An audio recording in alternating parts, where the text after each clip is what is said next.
Existe um príncipe satânico envolvido em tudo o que acontece hoje. A Bíblia descreve a antiga serpente, que se chama Diabo e Satanás, o sedutor de todo o mundo. E sabemos que ela está em ação, confundindo todos os povos e todas as nações. Vemos seus feitos por toda parte. Enquanto gostaríamos de ter esperança de que a paz universal está cada vez mais próxima, ao contrário, parece que estamos à beira do Armagedon. Ouvimos dizer que houve centenas de pequenas guerras entre 1945 e 1979, que causaram entre 12 e 13 milhões de mortes. Pois Satanás está decidido que o rio escuro e infeliz da humanidade continue seu percurso atormentado até o fim dos tempos. Ele conquistou Adão no Éden e está convencido de que pode reclamar as almas dos descendentes de Adão para si. Não há uma só pessoa sensata no mundo de hoje que não tenha se questionado muitas vezes sobre a existência do diabo. Que ele existe de fato, não há dúvida. Vemos seu poder e influência em toda parte. A questão não é se existe diabo, mas sim como e por que o diabo surgiu. Sabemos pela história de Adão e Eva que o diabo já estava presente na terra antes que Deus criasse o primeiro homem. O diabo já existia. Caso contrário, Deus não teria criado uma árvore cujo fruto permitisse o conhecimento do bem e do mal. Não teria havido necessidade de tal árvore, nem possibilidade de sua existência, se o mal já não estivesse presente e o homem não precisasse de proteção contra ele. O diabo, como príncipe poderoso e com legiões de anjos, ele estabeleceu seu reino aqui na terra. Seu poder e posição aqui constituem justamente as razões pelas quais as Sagradas Escrituras vieram a ser escritas. Se Satanás não tivesse desafiado Deus e tentado rivalizar seu poder e autoridade, a história no Éden teria sido muito diferente. Se Satanás não tivesse se colocado contra Deus, não haveria necessidade de legar à humanidade os 10 mandamentos. Não haveria necessidade de Deus enviar seu Filho à cruz. Jesus e seus apóstolos estavam bem conscientes do diabo. Mateus registra mesmo a conversa entre Jesus e o diabo. O diabo era muito real para os fariseus. Tão real de fato, que eles acusavam Jesus de ser o próprio diabo.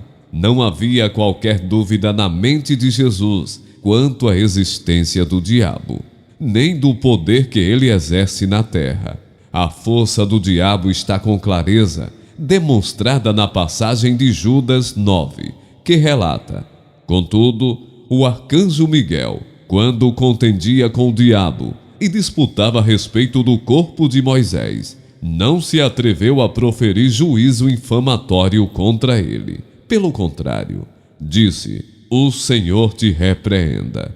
A confusão atual quanto à personalidade do diabo resultou em grande escala das caricaturas que se tornaram populares na Idade Média. Para apaziguar seu medo do diabo, as pessoas tentavam zombar dele e o retratavam como uma criatura ridícula e grotesca com chifres e uma cauda comprida. Colocaram um forcado em sua mão e um olhar imbecil de maldade em seu rosto, e então disseram a si mesmas: quem tem medo de uma figura ridícula como essa? A verdade é que o diabo é uma criatura de extrema inteligência superior, um espírito dotado e poderoso de engenhosidade infinita. Esquecemos-nos que o diabo foi provavelmente o maior e o mais nobre de todos os anjos de Deus. Ele foi uma figura sublime, que decidiu usar seus dotes divinos para os próprios objetivos, em vez dos de Deus. O diabo é bem capaz de produzir o falso profeta,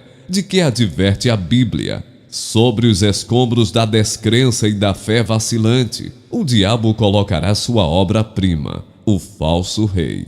Ele criará uma religião sem um redentor, construirá uma igreja sem Cristo, exigirá culto sem a palavra de Deus. Sabemos que o anticristo surgirá e tentará conquistar as mentes e os corações dos homens. O momento se aproxima. O palco está armado. Confusão, pânico e medo estão disseminados. Os sinais do falso profeta são visíveis em toda parte, e muitas talvez sejam as testemunhas vivas do momento apavorante em que começará o ato final deste drama de séculos. Ele pode muito bem ocorrer em nossos dias, pois o tempo está correndo, os acontecimentos se desenrolam céleres, e de todos os lados vemos homens e mulheres de modo consciente ou inconsciente tomando partido, alinhando-se com o diabo ou com Deus. Será uma batalha de morte, no verdadeiro sentido da palavra, uma batalha sem quartel, que não fará concessões nem exceções. A fase humana desta batalha começou no Jardim do Éden, quando o diabo seduziu a humanidade e a afastou de Deus, possibilitando a existência de bilhões de opiniões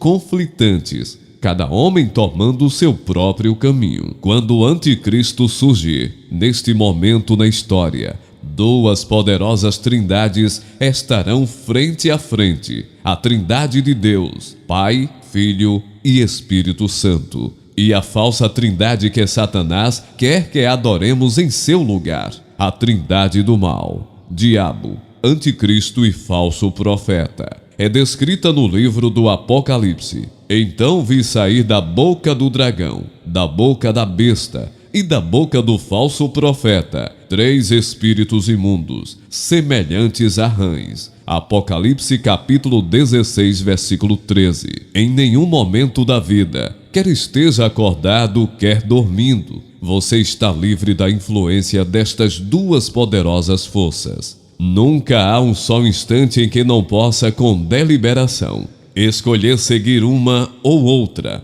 O diabo está sempre de um lado tentando, persuadindo, ameaçando, induzindo, e sempre do outro lado está Jesus, amantíssimo, clementíssimo, esperando que você se volte para ele e peça ajuda, esperando para dar-lhe força sobrenatural que resista ao mal. Você pertence a um ou a outro. Não existe entre eles uma terra de ninguém onde você possa se esconder.